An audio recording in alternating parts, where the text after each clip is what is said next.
Bismillahirrahmanirrahim. Assalamualaikum warahmatullahi wabarakatuh.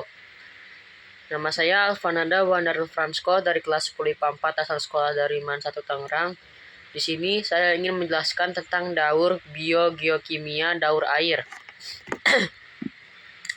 Daur air adalah sirkulasi yang tidak pernah berhenti dari air yang ada di bumi, di mana air mampu berpindah-pindah dari daratan lalu ke udara, lalu ke daratan lagi, dan air pun mampu tersimpan di dasar permukaan dengan 3 fase, yaitu cair yang berbentuk air, padat yang berbentuk es, dan gas yang berbentuk udara. Uap air terdapat di atmosfer. Uap air berasal dari air laut, mencapai 90% air yang menguap berasal dari lautan, dan air daerah yang menguap karena akibat terkena panasnya cahaya matahari.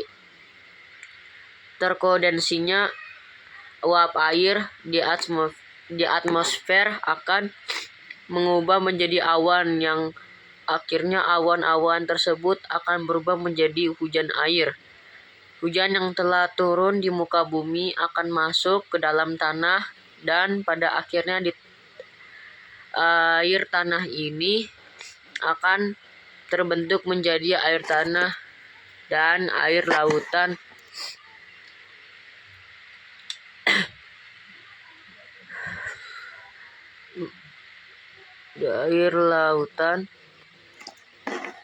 Air tanah di permukaan. Air yang ada di dalam tanah akan diserap oleh tumbuhan melalui pembuluh yang ada di dalam tubuh.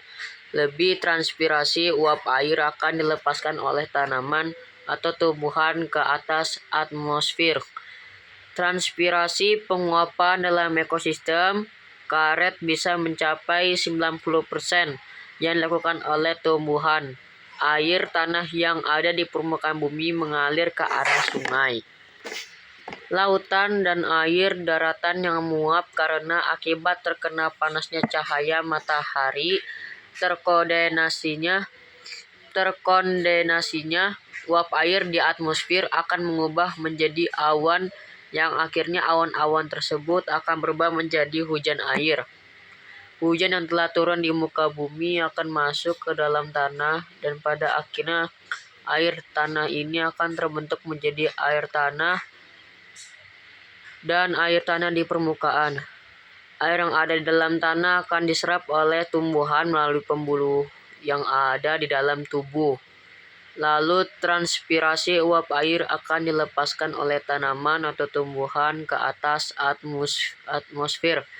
Transpirasi penguapan dalam ekosistem karet bisa mencapai 90% yang dilakukan oleh tumbuhan. Air tanah yang ada di permukaan bumi mengalir ke arah sungai, lalu bermuara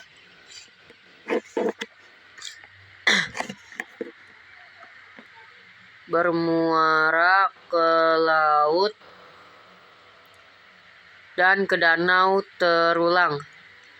Yang terjadi ini disebut dengan siklus panjang.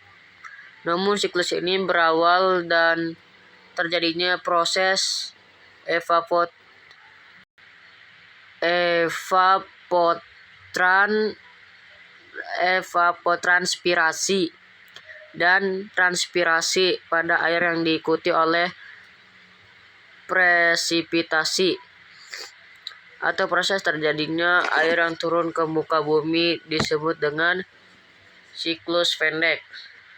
Mungkin cukup sekian dari saya, kurang lebihnya mohon maaf. Billahi taufiq wal hidayah. Wassalamualaikum warahmatullahi wabarakatuh.